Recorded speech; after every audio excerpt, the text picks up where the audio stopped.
Alors Baruch Hashem, quel bonheur, quelle sroute de voir des merveilles comme vous, 5 sur vous, Bléaïn Hara. Merci au Rav Ron Shaya, qu'Hachem le bénisse et lui donne une longue vie pour tout le travail extraordinaire qu'il diffuse la Torah. Et merci aussi au Rav Nakash pour tout ce qui s'investit. Juste, vous le voyez avec son sourire, c'est un bonheur. Juste vous rentrez et vous le voyez, ça c'est un bonheur. Applaudissements Baruch Hashem. Ça, on a droit au Beth Midrash. Pour des gens comme ça, on a droit. Et à part ça, Acharon Chaviv, bien sûr. Bravo à vous, les merveilles. Bléaïn Hara. Écoutez, qu'un Ashkenaz, il vous dit ça, c'est rare. Profitez-en. On est encore le mois de Hadar. Baruch Hashem. Vous êtes des merveilles, des lumières. Vous êtes extraordinaires. Juste n'oubliez pas qu'il y a un plafond au-dessus de vos têtes. Baruch Hashem. Bon. Et bien sûr, ça compte même pas dans tout. Merci à Kadosh Baruch Hu de ce srout d'être là en Eretz Israël. Vous savez, je reviens, j'étais bloqué 2 semaines en Espagne et après en France. On était à Madrid, on était parti pour 3 jours pour aller voir les jeunes de Madrid qui font leurs études de dentaire et tout. Et finalement, on est resté là-bas pour Pourim, on est resté encore pour après. Et après, finalement, j'en ai profité puisque j'étais bloqué pour aller voir mes parents, bien sûr, pour faire Kibbout Avahem. Et quel bonheur, au Hachem, de pouvoir faire ces mitzvot, mais quel bonheur de pouvoir rentrer en Eretz Israël. Et je voudrais juste vous dire, ça veut dire que des fois, il y a des choses qu'on trouve normales. Mais sachez que chaque seconde qu'on est en Eretz Israël, quel bonheur c'est. Chaque seconde, pas juste qu'on est en Eretz Israël, chaque seconde qu'on est à Yerushalayim Kodesh, quel cadeau c'est. Et chaque seconde qu'on est dans une yeshiva en Eretz Israël, quel mérite c'est. Chaque seconde qu'on peut étudier la Torah, même les gens qui nous regardent, c'est tellement grand de pouvoir étudier la Torah. Il n'y a pas plus grande chose au monde. Et vous savez, je voudrais juste vous raconter une anecdote, puisqu'on est encore pendant le mois de Hadar. Je voudrais vous raconter une anecdote, puisqu'il y avait des jeunes de Madrid. Ils sont des centaines et des centaines, peut-être vous les connaissez, ils font leurs études là-bas de dentaire, vétérinaire, pharma, ou audioprothèse, tout ce que vous voulez. Et alors, là-bas, cette année, les jeunes, ils ont décidé de louer une salle pour faire Pourim. Tous les ans, ils font dans le centre Olami, mais cette fois, ils ont voulu faire un peu plus grand, avec le Rav Otniel Malka et Ariel Amar, etc. Ils ont décidé de louer une salle. Finalement, Kadosh Baruch Hu, il a voulu que c'était moi seul qui était là-bas, avec le groupe Olami, pour animer. Vous vous rendez compte, ils ont choisi l'Ashkenaz pour faire la Simcha, Baruch Hashem. Et alors, je me retrouve là-bas dans la salle. Maintenant, en Espagne, c'est pas comme en France où ils ont l'habitude des Juifs, il y a beaucoup de Juifs de partout, etc. Surtout que là-bas, c'est pas à Madrid même, c'est un petit village qui s'appelle VDC, Villanueva de la Canada. C'est un petit village où là-bas, c'est le campus universitaire où il y a beaucoup d'universités là-bas. Et donc, ils ont décidé de louer une salle.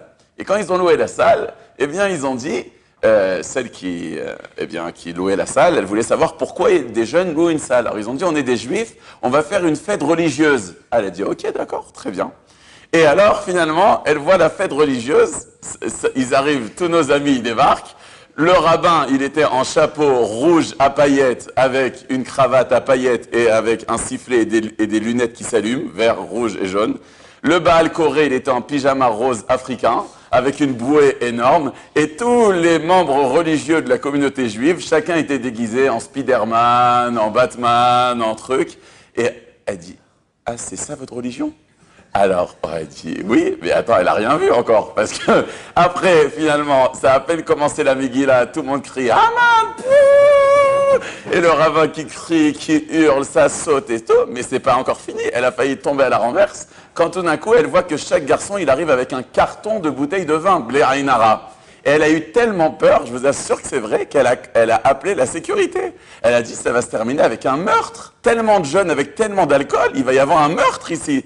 Alors ils lui ont dit, mais non, il n'y aura pas de meurtre, ça se passera bien. Il dit, mais vous avez vu tellement d'alcool avec des jeunes, mais ça va être une catastrophe. Et alors finalement, ça s'est terminé, que tout le monde s'embrasse, s'enlace, je vous adore, même les Ashkénazes et tout, et on danse, et on chante. Je vous assure que jusqu'à maintenant, elle n'a pas encore compris la religion juive. Mais oui, c'est ça Pourim, c'est ça le Ham Israël. Le Ham Israël, des fois il y a des gens, ils me disent, mais je comprends pas, tu vas retourner en Israël, mais en Israël il y a des bombes. Bah ouais, mais en Israël les bombes ça les intéresse pas. Ce qui les intéresse ici c'est Pourim, la Simcha, les courses de Pessah. Il y a quelques instants j'étais encore au Kinyon Ramot, je crois que ça n'intéresse personne les bombes et trucs. Ils continuent à faire leurs courses, ils continuent à danser, à chanter. Alors il y a une sirène, tout le monde fait, tout le monde va se cacher, et 2 secondes après tout le monde recommence. C'est ça le peuple juif. Le peuple juif, bien sûr qu'on prie Hachem, qu'Hachem il nous protège, et Baruch Hachem, il y a des miracles. Vous savez que juste avant de venir, il y a eu une atra ici à Ramoth, il y a eu et quand je suis venu à pied de Torah Box, et ben j'ai vu dans le ciel, pour encore voir maintenant si vous sortez, mais maintenant vous avez de la chance de tomber dans le Midrash, eh bien il y a dans le ciel le petit nuage là du missile et le nuage du dôme de fer qui l'a intercepté, mais tu vois les miracles là, ici au-dessus de nos têtes. Regardez les miracles qu'on vit à chaque instant. C'est ça le peuple juif. C'est le peuple de la Emouna. J'ai quelqu'un de ma famille proche qui est venu ici en Israël pour une semaine avant Purim et elle est restée bloquée. J'aime pas qu'on dise on reste bloqué en Israël. On n'est pas bloqué en Eretz Israël. En Eretz Israël, c'est un srout d'être là. Mais dans tous les cas, elle n'a pas pu retourner. Elle m'a dit, moi, franchement, les Israéliens, je suis en extase. Parce que moi, il y avait des sirènes, je crevais de peur. Et je voyais qu'en dessous, les Israéliens, ils dansaient, ils chantaient et tout. À un moment, à Purim, il m'a dit, il y avait 100 personnes dans la maison en bas de chez moi. Je leur ai dit, mais on n'entend même pas les sirènes. Ils ont dit, alors, qu'est-ce qu'on s'en fiche? Et viens danser avec nous, viens, il y a de la pkaïla, tu vas manger, tu vas t'éclater. Voilà, ça, c'est le Ham Israël. Le Ham Israël, c'est celui qui n'a pas peur. Voilà, pourquoi je vous dis ça? Parce qu'il y en a peut-être parmi vous des gens qui vont rentrer en France, enfin, qui espèrent en tout cas, Bezrat Hashem, que ça se passe bien. Si j'ai réussi à revenir de Madrid, c'est que Bezrat Hashem, vous pourrez y aller. Mais j'espère encore mieux, c'est que vos parents, ils vont venir ici et on va faire avec le Mashiach cette année. Bezrat Hashem, Hashem, il peut tout faire, tout est possible. Im kol ze achakelo, chaque jour on l'attend, Hashem, il peut tout faire. Mais dans tous les cas, eh bien, pourquoi je vous dis ça? Parce qu'il faut garder cette émouna, il faut garder cette force du peuple d'Israël. C'est pas qu'on est des inconscients. Pas du tout. C'est pas qu'on est des gens, c'est pas des gens qui sont irresponsables et qui veulent pas savoir ce qui se passe. Bien sûr, c'est dangereux. Bien sûr qu'il faut respecter, eh bien, les consignes de sécurité et de tout ce qu'il faut faire, eh bien évidemment qu'on va respecter. Mais ce qu'il faut, c'est que le peuple juif, il baisse pas les bras. Eh bien, c'est ça Purim. Purim, on a l'impression que tout va mal et avec tout ça, eh bien, tout s'est transformé les tova.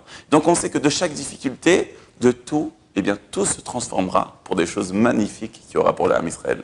Des choses magnifiques, incroyables. Akadosh Baruch Hu, il fera à kol et tova, à kol et tova. Au début, pour moi, bien sûr, c'était difficile. Première fois de ma vie que je passe Purim sans ma femme et mes enfants, c'était très difficile pour moi. Mais finalement, Akadosh Baruch Hu, il a voulu que je passe là-bas avec des jeunes à Madrid, que de toute façon, Hachem, il a fait ce qui est incroyable, c'est que leur Rav, il devait venir pour Purim, mais lui, il n'a pas pu venir. Donc, c'est-à-dire, si je n'avais pas voyagé, il y aurait eu personne qui aurait fait au centre Olami des centaines et des centaines de jeunes qui auraient fait tout seul Purim, c'est pas une yeshiva. Donc, Akadosh Baruch Hu, il fait à kol et tova. C'est pas que je me suis retrouvé bloqué là-bas. Pas du tout, c'est qu'Akadosh Baruch Hu, il voulait de cette manière. Amakom asherata omet sham. Pourquoi je vous dis ça? Parce que ici, il y a des jeunes parmi nous. Ici, vous avez fait des mois à la yeshiva et Hachem, il peut être fier de vous.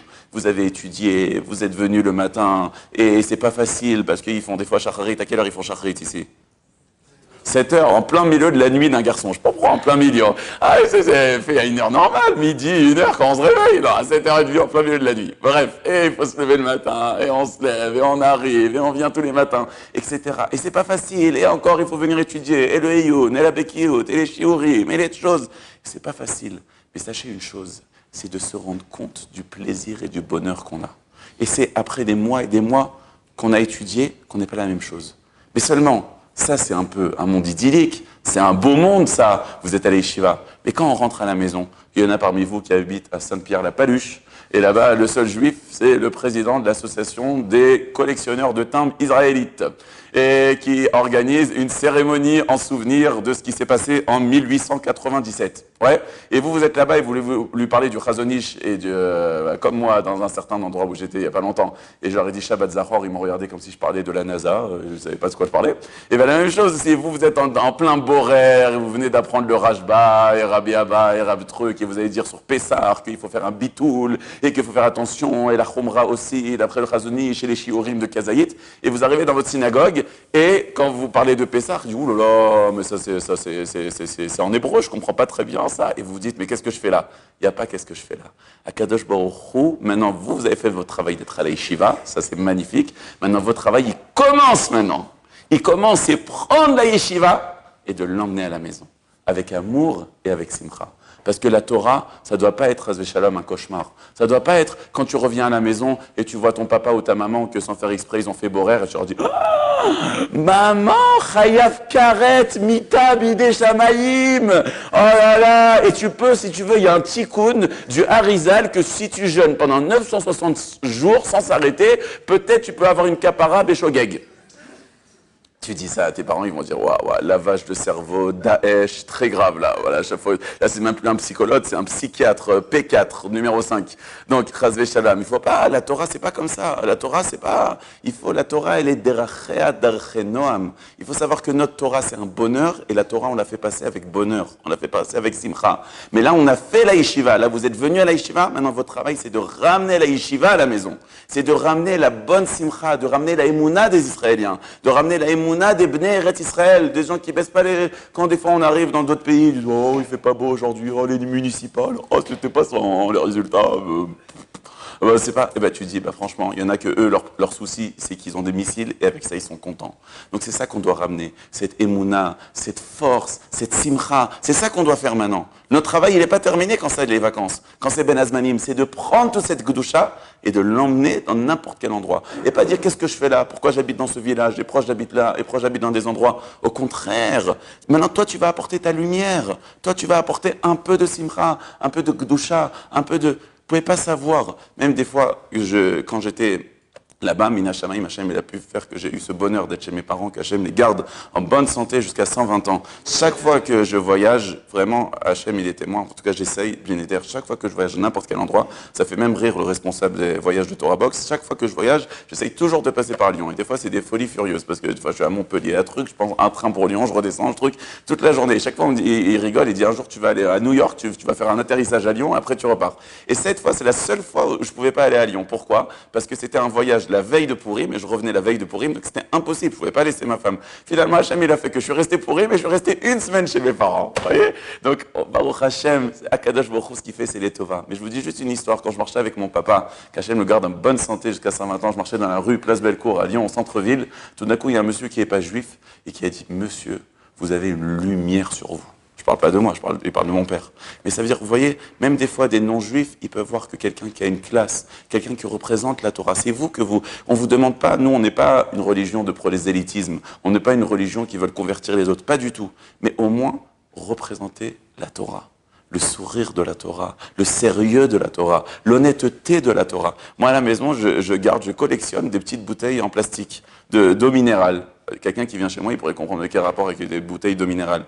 Mais c'est toutes les fois que des hôtesses de l'air, elles m'ont offert des cadeaux pour me remercier que je les ai aidées dans l'avion. Des trucs tout simples. Des fois, j'arrive dans l'avion et il y a eu des gens qui se disputent pour la place. Et comme des fois, c'est des gens qui sont pas du pays de la compagnie d'avion, alors j'essaye un peu de faire le shalom et les trucs. Et des fois, des hôtesses m'ont dit « Mais monsieur, vous nous avez aidés, mais vous étiez tellement gentil. Vraiment, je vous offre, alors, le grand cadeau du siècle, une eau minérale. » Mais dans tous les cas, eh bien, j'ai gardé cette bouteille d'eau minérale. J'ai dit, si on a pu faire un peu un kiddush Hashem dans notre vie. Et plusieurs fois, j'ai eu comme ça des gens qui m'ont offert des cadeaux pour me dire, merci monsieur, comment vous nous avez aidés. Et je suis rien du tout, moi je suis un simple juif. Mais chacun, il peut faire un petit peu. Vous pouvez pas vous imaginer le kiddush Hashem qu'on peut faire à chaque instant de notre vie. Là, quand je suis parti d'Eretz Israël à Madrid, c'était un vol direct Air Europa. J'étais finalement à Kadosh Baruch Hu, il a fait que j'étais assis à côté de quelqu'un que lui, il était pratiquant, il a tout lâché la religion. C'est un long voyage jusqu'à Madrid, c'est presque 6 heures de vol. 5h30 de vol. Ben, je vous assure que pendant longtemps, on a discuté. Il m'a sorti tout ce qu'il avait sur le cœur. Et bon, Hachem, on a pu parler, Après, pas tout le monde ne peut faire ça. Hein, pas tout le monde. Celui qui est lors de la Gemara, il va pas maintenant commencer à faire des choses de Hashkafa et de psychologie. Il faut chacun qui loue les filles machéou. Mais dans tous les cas, combien on peut faire de Kiddush Hashem dans l'avion? Combien on peut faire de Kiddush Hashem quand on est dans la ville? Combien on peut faire de Kiddush Hashem d'aller à la synagogue, même de s'asseoir et d'étudier un livre? Ouais, vous pouvez même pas vous imaginer. Des fois, moi, combien ça m'est arrivé, des fois, moi, que j'étudiais et quelqu'un me disait, ah, t'étudies l'Aktuba? Ouais, c'est ça. Ouais, c'est très bien l'Aktuba. Pourquoi pas? Donc, ça leur fait plaisir. Les gens, ils disent, c'est le seul mot qu'ils connaissent en hébreu. Aussi, ils me disent, Vizrat Hashem, qu'Hashem te protège. Ils me disent, Blineder. C'est magnifique. C'est extraordinaire. Et ben, je leur dis, Amen, Kani Ratson. Vizrat Hashem. Donc, dans tous les cas, eh bien, que Hachem, il protège tout le claque Israël. Je lui dis, Amen, tant que tu mets pas une claque, tout va bien. Donc, Baruch Hachem, c'est magnifique, chacun à leur manière, mais sachez que chacun, il peut apporter la Torah, chacun, il peut apporter la Simcha, chacun, il peut apporter, eh bien, cette Avodat Hachem, amitit, d'accord, de Torah Emet, d'accord, parce que c'est ça C'est ça notre but dans ce monde. Chacun, j'ai entendu hier de la fille de Baba Saleh, elle a entendu une dracha de Rav Wolbe, en vrai, qui lui a dit que chaque juif, Akadosh Baruch Hu, il attend de lui, qu'est-ce qu'il peut apporter pour Akadosh Baruch Hu dans ce monde. Voilà, c'est ça. Chaque garçon, il va pas dire, ah non, bah, c'est que Torah Box, hein, c'est que Ravron Shayar, hein, c'est que Arachim, c'est que Idabrout qui font des Zikoui Arabim. Moi, je fais pas, c'est pas du tout, je t'ai pas demandé de faire du truc, je t'ai pas demandé de, chacun, on n'est pas tous au niveau d'allumer des Hanoukiot en plein milieu de la place de la ville, mais tu vois, tu peux, juste avec un sourire, juste avec, eh bien, être gentil avec quelqu'un à la synagogue, juste de lui montrer le sidour, juste même une petite chose, d'être gentil avec tes parents, de les aider, et pas d'attendre que ta mère, elle te dise quand elle est dans un état comateux numéro 4, qu'elle a déjà fait 4 chambres, et qu'elle attend, et qu'elle te supplie que tu viennes lui faire la dernière chambre. Non, que de toi-même, tu viens proposer. Ne dis pas, je dois aller en Inde, je dois étudier. Bah, au prochain, tu vas étudier, tu peux aussi aider. Il y a largement de temps pour faire les deux. Celui qui se lève pas à 3 heures de l'après-midi, en général, il peut faire les deux. Donc finalement, eh bien, on peut, le Kiddush Hashem, ça peut être très grand. Ça, c'était sur le Inyan. Eh bien, pour les Bachouri et Shivot qui sont ici, même si Chaz Veshalom, je ne suis pas au niveau de vous faire du moussard, vous me dépassez largement, il n'y a que Hashem qui sait le niveau de chacun, mais on est mitrazek ensemble. Moi aussi, je suis passé un jour par les Bachouri et Shiva, et on sait c'est quoi les nisyonotes, et on sait que c'est pas facile, mais sachez que Akadosh Baruch Hu, il est fier de vous dans n'importe quel endroit où vous êtes. Maintenant, on commence le livre de Vayikra, qui est le 3e livre de la Torah, qui, a priori, peut être considéré comme un des livres les plus durs de la Torah. D'accord ? On aime les histoires de Avraham, de Yitzhak et de Yaakov dans tout le Sefer Bereshit. On aime la sortie d'Égypte. On aime les plaies. On aime la Kriyat Yam Souf. On aime même la construction du Mishkan. C'est extraordinaire. Mais on arrive à Vayikra, ça a l'air très technique et très loin pour nous. Il y a des gens, et en plus, très compliqués. Si on regarde les détails des Menachot, des Khatat, et aussi quelle sorte, est-ce que c'est les Ma'ala Mechut HaSikra, est-ce qu'il y a Azaa, et toutes sortes, est-ce que c'est Shnaim Shehem Arba, et toutes les sortes de Holacha, Krava, etc. Ça a l'air compliqué, toutes les lois, mais c'est pas vrai. La Torah, elle parle à tout le monde. Et combien ce livre, je parle pas au niveau, bien sûr, métaphysique, combien de Gdusha ça peut apporter. Bien sûr que celui qui étudie ça, c'est comme si on l'a fait, Bezrat Hashem, Bekarov. Mais à part ça, même au niveau de Moussar, combien on pourrait, Rafraïkin Satsal, il disait au nom de Chafetz Chaim, vous vous rendez compte quelle chance on a en France, qu'on avait des élèves du Chafetz Chaim eux-mêmes. Et comme ça, j'ai entendu de mon maître Raverera, Zachar Tzaddik Kadosh Livracha, bien qu'il disait que de chaque page de Gemara, on peut tirer un Moussar. À plus forte raison de chaque pasouk de la Torah, même de chaque mot de la Torah. On va essayer de retenir un petit peu quelque chose, au moins du début du livre de la Torah, du Sefer Vayikra.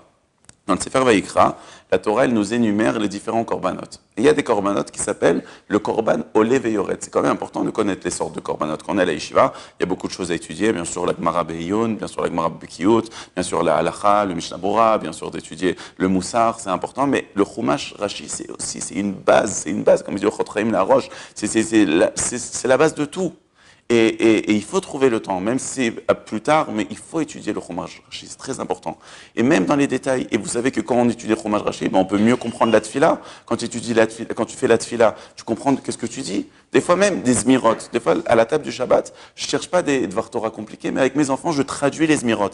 Et on a chanté une fois les zmirot, je dis, attendez, maintenant on va traduire. Et maintenant on va rechanter à nouveau les mêmes zmirot. Papa, prends, on refait, on a déjà chanté. Oui, mais maintenant c'est pas la même chose, maintenant on a compris ce qu'on dit. Et on va rechanter. Et j'ai remarqué que chaque fois qu'on chante à nouveau, je vois que les gens, ils chantent plus fort. Parce qu'on comprend qu'est-ce qu'on dit. La même chose, tous les matins, on dit dans Ezeoum et Koman, quand on fait les korbanot, en tout cas j'espère qu'on les fait. Eh bien, on dit dans les korbanot, là-bas, on dit, tout ce qu'on dit, korbanot levé ored, et c'est important de savoir qu'est-ce qu'on parle. C'est important. Donc maintenant, c'est l'époque, surtout Ben Azmanim, on peut avoir plus de temps d'étudier. Maintenant, il y a un Irgun extraordinaire qui s'appelle Torah chez Birtav. Ils vous font des QCM. Tu peux faire facilement sur Nedarim Plus et tout. Ils te posent des questions simples. Tous les jours, tu fais le chumash avec le Rashi du jour. Et après, tu as des petites questions et tu peux gagner des cadeaux, etc. Pas pour les cadeaux, mais ça veut dire quelle sorte d'avoir un bagage de la Torah. En tout cas, dans ce korban olay veyoret, c'est une sorte de korban où là-bas, c'est quoi? C'est quoi ce korban? C'est que c'est ta louille d'après la richesse de quelqu'un. Si quelqu'un il est très riche, il offre un animal. Si quelqu'un, eh bien, il est moyennement riche ou qui a des difficultés, il offre une volaille. Et si quelqu'un il est vraiment, vraiment pauvre, eh bien, il offrait ce qu'on appelle une mincha, les menachot. C'est quoi les menachot? C'est quoi? Il y a fait méthode extraordinaire. C'est la farine, de la farine qui était mélangée avec d'autres ingrédients. Maintenant, si on regarde dans les termes, alors j'aime bien ramener le pasouk, c'est dans le chapitre Bet, verset Aleph, bien qu'il y en a qui disent que les chapitres, ça vient pas de notre communauté, mais bon, c'est la manière en tout cas de ramener ici, si j'avais, on peut dire Rishon ou Sheni, mais dans tous les cas, dans le chapitre Bet, verset Aleph, il est écrit « Venefesh ki takriv ». Dans tous les corbanotes, c'est écrit Adam qui akriv lorsqu'un homme il va emmener un korban, lorsqu'un homme. Mais à propos du korban ani, à propos de celui qui est pauvre, eh bien c'est écrit Venefesh qui takriv. L'âme qui va emmener un korban. Et cette question, on remarque tout le monde, pourquoi c'est différent? Pourquoi c'est la seule différence? Quelqu'un juste, moi j'ai un petit minac, c'est pas que je parle de moi, c'est juste pour, si ça peut vous aider, que vous voyez qu'une personne en face de vous, il le fait. Moi j'ai une feuille blanche et un stylo, à chaque fois j'utilise le fromage, dès que j'ai des questions, même les plus simples, hyper simples, des questions très simples. Pourquoi ici c'est écrit? Pourquoi il y a un vav en plus? On pourrait faire sans vav. Pourquoi c'est écrit nefesh? Adam, c'est vraiment une question pas chaude quoi. Ou pourquoi c'est écrit comme ça? Ou pourquoi c'est écrit comme ça? J'écris tout.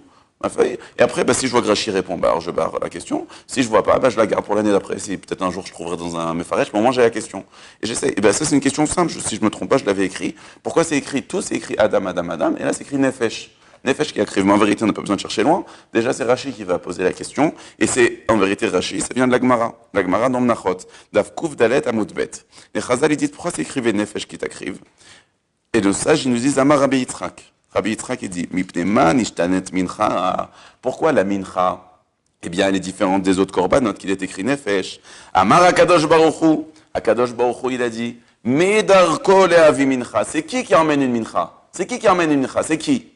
C'est un pauvre. Celui qui n'a pas d'argent, il peut emmener que de la farine. Hein? Eh bien, Akadosh Baruch Hu, il a dit, Ma'ale ani alav, ki ilu ikriv nafsho lefanai. Eh bien, moi, je considère que celui qui a offert de la farine, comme il est pauvre, c'est comme s'il a offert son âme. Comme ça, c'est écrit.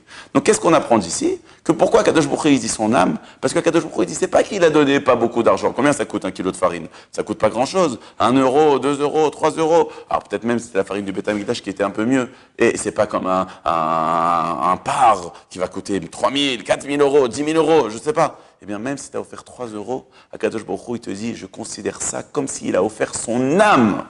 Ok. Ça, c'est une très belle dracha. Il y en a peut-être qui l'ont déjà entendu, pour te dire que comment Akadosh Baruch Hu, il regarde chaque chose. Ça, c'est beau. Peut-être des gens, ils le savaient. Et, a priori, il n'y a pas de ridouche pour eux. Mais là, cette année, j'ai vu une question. Et peut-être, alors voilà, je dois faire tchouva. Pourquoi j'ai pas eu cette question? Parce que c'est une question qui est a priori simple, mais elle est extraordinaire, cette question. C'est le Panémi Afot qui pose la question. Il dit, pourquoi? Donc, si on répète, pourquoi Hachem il a dit Nefesh Dafka sur la mincha? Pourquoi? Parce que c'est quelque chose qui coûte le moins cher possible. Et donc Hachem il a dit celui qui est pauvre, qui emmène le moins cher, et bien pour moi je considère comme si c'est le plus grande chose, il a mis son âme. Ok, c'est très beau. Mais si tu calcules, c'est pas vrai. La mincha c'est pas moins cher. Parce que quand tu offrais un off, on a dit il y a 3 niveaux. Il y a la behema, l'animal, le gros bétail, il y a le off, la volaille, et à part ça, tu as la farine. On a dit, la farine, c'est le moins cher. Mais c'est pas vrai. Parce que dans la farine, il n'y avait pas que la farine. Dans la mincha, il fallait aussi rajouter du shemen, il fallait rajouter la levona, il y avait plein de choses dedans. Alors que le off, la volaille, il n'y avait que le off, rien d'autre. Donc si tu calcules, des fois c'est possible que le off, ça coûte moins cher que la mincha. Alors on a fait la grande rachat du siècle qui est magnifique, qui est belle. Ah, c'est normal, c'est celui qui a dépensé le moins, il est pauvre, et alors c'est comme s'il a offert son âme. Tout est magnifique, il a fait, c'est beau. Mais dans la métiout, dans la réalité, c'est pas toujours vrai. Des fois, le off, c'est beaucoup moins. Lui, il offre rien du tout, il emmène juste une volaille et zéro. Alors que là, il a emmené plein de choses. Vous comprenez la question? Peut-être quelqu'un a une réponse. C'est pas obligé, hein. Il n'y a pas de la rousse à gagner, mais... Dans tous les cas, je trouve que la réponse, elle est extraordinaire. La question, elle est extraordinaire. Ça, c'est la question du Panémi Afot. Sur ça, le Khatam Sofer, eh bien, il va proposer une réponse. Il va te dire, oui, mais d'un autre côté, eh bien, dans le Minchat Ha'of, quand on offre la volaille, c'est différent des 2 autres korbanot. Et la Minchat Ha'of, on l'offre, elle est complètement nectar. C'est un korban complet pour Hachem. Il n'y a rien d'autre qui reste. Alors que dans la mincha, parce que le pauvre, il emmène de la farine, il reste aussi une partie qu'on va donner au Kohen. Et c'est ça que Hachem, il aime. Hachem, il n'aime pas que ce soit que pour lui. Donc quelqu'un qui est pauvre, il aura donné de tout son argent, mais pas que ça. Et en plus, avec le peu qu'il a donné, en plus, il a même donné à quelqu'un d'autre. C'est ça que Hachem, il est content. Ça, c'est une explication de Khatam Sofer. C'est très très beau. Pardon? La part aussi, c'est que pour Hachem. Pardon? La part aussi, c'est que pour Hachem. C'est une très bonne question. Non, je pense pas, parce que là-bas, c'est écrit, si je me trompe pas, que le or, il est pour les Kohanim. Mais là, on parle de quelqu'un qui est pauvre. De quelqu'un qui est pauvre. Là-bas, il est pauvre, mais il a donné que pour Hachem. Et là, quelqu'un, il est pauvre, il a donné pour les deux. Peut-être c'est ça le pshat. Et encore, je dois vérifier de quelle sorte de korban on parle. Est-ce qu'on parle d'archatat? Est-ce qu'on parle de trucs? Est-ce que c'est dans tous que le or, il a été offert? Je peux pas dire comme ça sur un pied, il faudrait que je vérifie. Mais dans tous les cas, dans un pauvre, là-bas, il a fait les deux. Ça, c'est la réponse de Khatam Sofer. Le Panim Yafot, il dit une autre explication. Celui qui a posé la question, il dit une autre explication. Il dit, t'as raison. T'as raison. Je répète la question. Je sais pas si j'espère que je suis pas trop truc, mais je répète la question. On a dit, waouh, la Torah, elle a mis un mot spécial pour le pauvre, parce qu'il donne le moins. Et Hachem, il a dit, c'est comme si tu as offert ton âme. On a dit, bah, c'est pas le moins, parce que le korban d'en haut, c'est vrai que tu payes une volaille, mais là-bas, il y a moins, parce qu'il y a qu'une volaille, alors que là, dans la farine, il y a plein de choses. Donc, c'est pas le moins. Alors, pourquoi tu t'en fais un plat tellement grand? Sur ça, le Panim Yafot, il répond, il te dit, oui, il y a quand même une différence. Quelqu'un qui emmène une volaille, c'est pas la même sensation que quelqu'un qui emmène de la farine. C'est vrai, peut-être t'emmènes de la farine, et t'emmènes de l'huile et tout, mais la hargasha que quelqu'un y vient, et qui vient avec un tout petit truc, un petit paquet de farine, déjà en soi, c'est un peu humiliant pour quelqu'un. Et c'est sur cette chose-là que Kadosh Baruch Hu, parce qu'Hachem, il regarde les régachot. Vous savez, il y a, justement, quand j'étais en France, c'était Shabbat Kitissa. Et dans Shabbat Kitissa, eh bien, je ne sais pas si vous avez remarqué, mais la paracha, il y a des gens ici qui lisent la Torah parmi vous, je ne sais pas s'il y a des Baal Koré. Ouais. Waouh, les Anav, là, extraordinaire, faut que tu me donnes des cours. Donc, dans tous les cas, je ne sais pas si vous avez remarqué dans la paracha de Kitissa, mais les deux premières aliyot, elles sont super longues. Très, très, très, très longues. Et comme moi j'étais dans une synagogue, un Bet Rabad, où là-bas il y a tous les styles, mais il y a aussi des gens que c'était la première fois qu'ils allaient à la synagogue, les gens me disent mais c'est hyper long là, la Kriyat Torah. Mamash, ça a duré presque 10 minutes si je me trompe pas.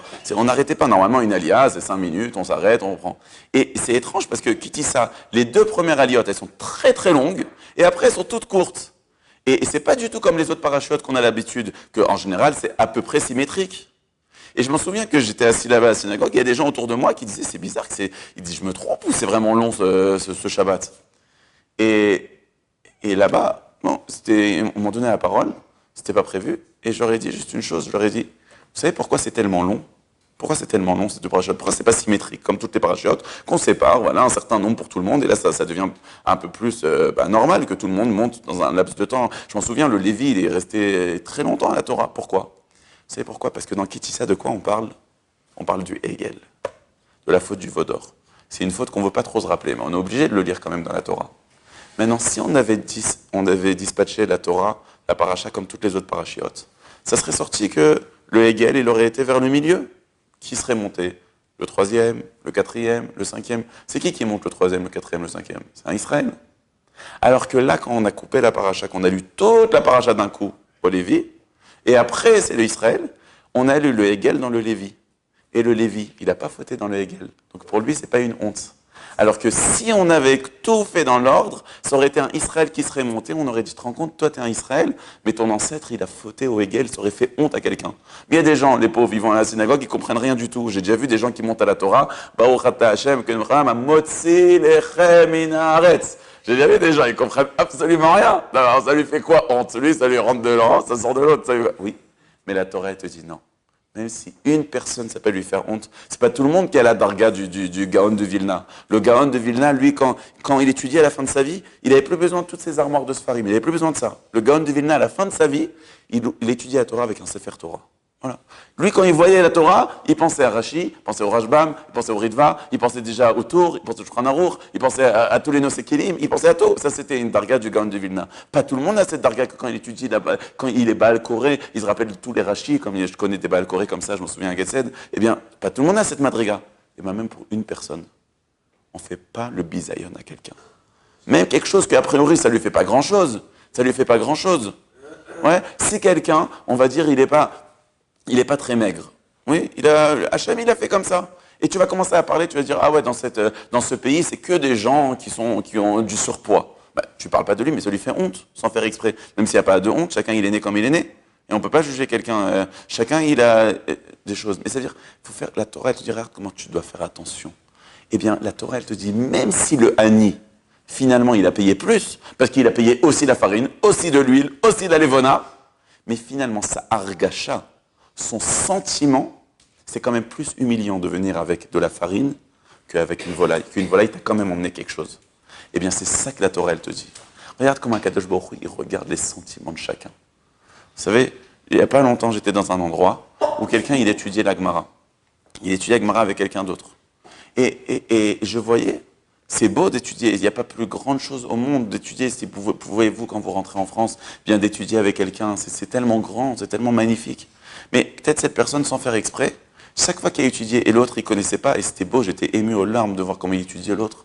Chaque fois, il disait, non mais t'as rien compris, mais c'est n'importe quoi. Et faut avoir un peu de cavote, c'est vrai que c'est de la Torah, c'est vrai que peut-être il ne connaît pas, mais pourquoi le casser? Ça casse quelqu'un. Faut pas lui dire, non mais t'as rien compris, mais n'importe quoi. Alors c'est vrai que des fois, il posait des questions qui auraient pu faire sourire quelqu'un qui est à la yeshiva. C'est vrai, des fois. Mais on ne doit pas casser quelqu'un, il faut faire très attention à ça. On est tous passés par ce nisayon. Des fois, quand on a l'impression, même devant nos petits frères, nos petites sœurs, quand ils nous disent quelque chose, ils disent, ah, tu connais rien, viens chez Rav Ron Shaya, tu vas voir.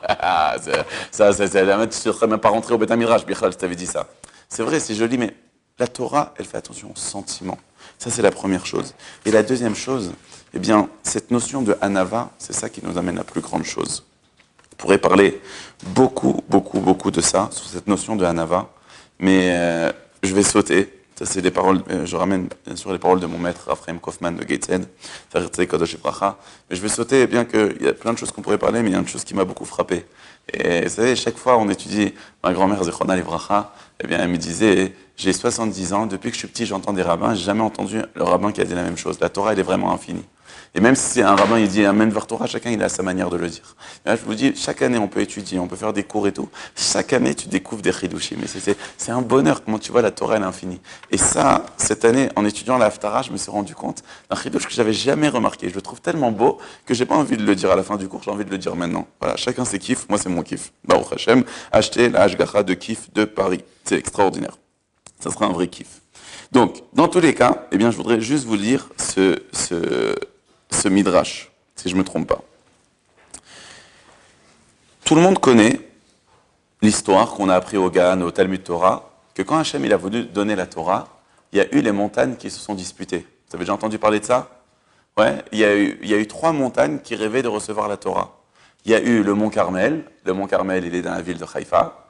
Il y a eu le Har Tavor, qui est à côté de Tibériade, et il y a eu le Har Sinaï. Et le Har Sinaï, il disait, moi j'ai aucune chance de recevoir la Torah. Et finalement, Kadosh Baruch Hu, eh bien, il a dit, puisque toi tu es le plus humble, eh bien c'est toi qui vas recevoir la Torah. Ça, a priori, tout le monde le connaît, c'est un midrash.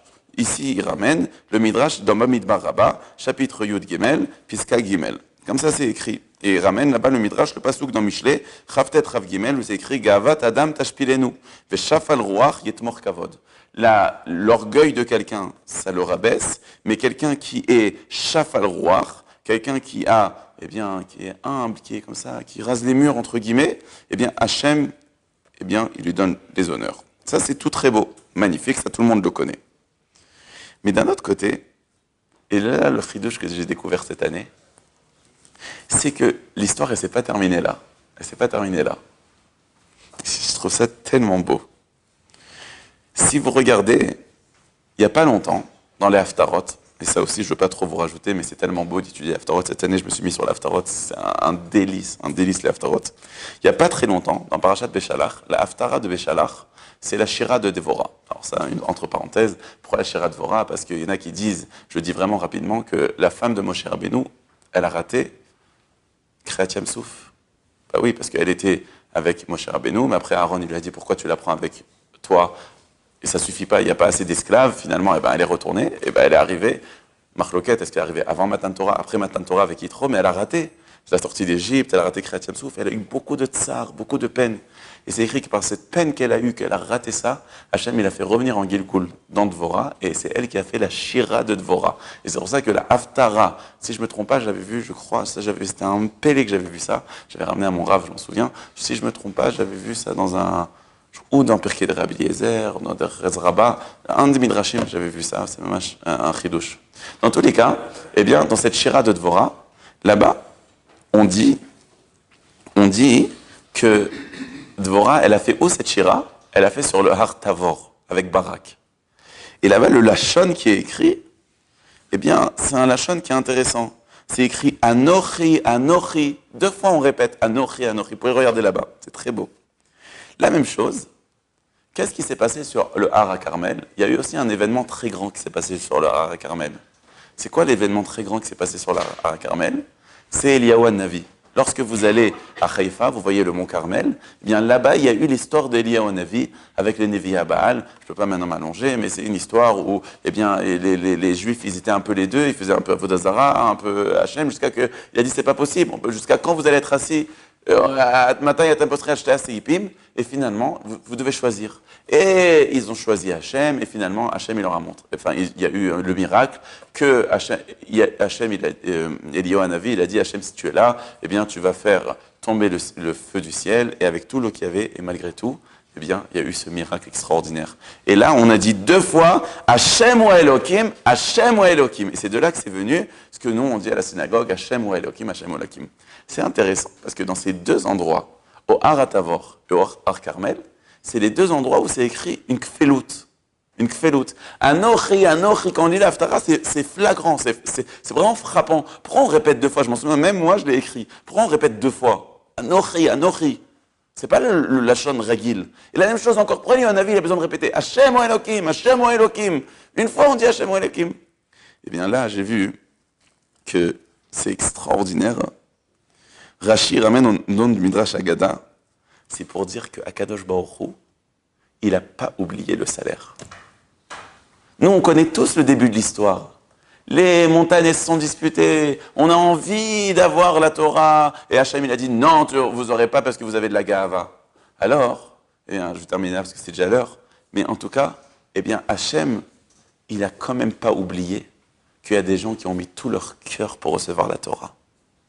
Ils ont tellement voulu que Hachem a dit, ben moi je n'oublie pas ceux qui ont voulu, et c'est pour ça qu'ils ont mérité, il dit, Rashi, au nom du Midrash Agada, ils ont mérité le double. Et donc, Hachem, quand il a donné la Torah, c'est écrit Anochi Hachem Elokecha, mais sur l'Ar Tavor, c'est écrit Anochi Anochi. Là-bas, c'est écrit Hachem Elokecha, là-bas, c'est écrit Hachem Elohim, Hachem Elohim, 2 fois. Très beau pshat. Ça reste une question. Pourquoi 2 fois? Alors dis, t'as raté, alors toi aussi, mais pourquoi 2 fois? Eh bien là, il ramène mon maître Ephraim Kaufman, Zatzal, justement, parce que quand toi tu fais une mitzvah, finalement tu as aussi le kavod de la mitzvah. Mais quand tu n'as pas la mitzvah, il te reste juste le ratson, alors là c'est vraiment ta'or chez Betaor. Le Har Tavor, il aurait voulu avoir la Torah. Finalement Hachem a dit non, tu n'as pas la Torah parce que tu as fait une erreur. Ouais, mais il avait de la peine. Alors Hachem dit, ah, tu as eu de la peine, tu auras. Mais finalement, toi, tu n'as même pas eu l'honneur d'avoir ça. Donc tu as droit au double. Parce que finalement, le Har Sinaï, avec tout ce que c'est son mérite, mais il a quand même eu le kavod. Déjà, c'est pas la même chose. Donc c'est pour ça que Akadosh Baruch Hu, il regarde le Hani. Il y avait une fois un grand rave, un Admour, une fois, tout le temps, il était invité à faire Sandak. Et une fois, il n'a pas pu être Sandak. Et alors, il a dit cette fois, eh bien, je voudrais faire une grande Seouda, que je suis content que j'étais Sandak. Il m'a dit, mais Rav, vous n'étiez pas Sandak. Il a dit, oui, mais toutes les fois où je suis Sandak, j'ai le sroud d'être Sandak, mais à part ça, j'ai perdu, j'avais le kavod. Mais là, j'ai le sroud d'être Sandak, parce que c'est comme si c'était, parce que j'ai voulu, et en plus, j'ai pas eu le kavod. Donc là, la mitzvah, elle est encore plus grande.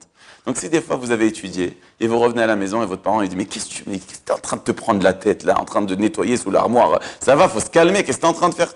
Donc en plus, tu as étudié, en plus, tu n'as pas le kavod, alors là, ton sahar, il est à de la shamaïm. Vous vous rendez compte? C'est ça qui est très grand. Alors, Bezrat Hashem, qu'Akadosh Baruch Hu vous récompense, et surtout que vous continuez ce chemin de la Torah. J'espère que vos parents ils vont pouvoir venir et qu'on va tous fêter ici en Eretz Israël. Nous, Im Kol Zeh Hakelo, à chaque instant, on entend que Bezrat Hashem, si Dieu veut, il y aura le Mashiach cette année, à Pessah. Mais surtout, dans tous les cas, de savoir que cette humilité, je pensais finalement, ces Hazakot-là, ça nous amène quand même une certaine humilité, après tout. Parce que des fois, on truc, mais c'est sûr, on est roède un peu, on a un peu peur, ça nous. Mais cette humilité, elle est bien aussi. C'est ça qui nous apprend à grandir dans la Torah, à grandir dans les mitzvot. Et Bezrat Hashem, qu'on puisse avoir la paix et avoir la Géola Shlema. Et surtout, ce srout de l'imoud Torah qui vous accompagne. Amen.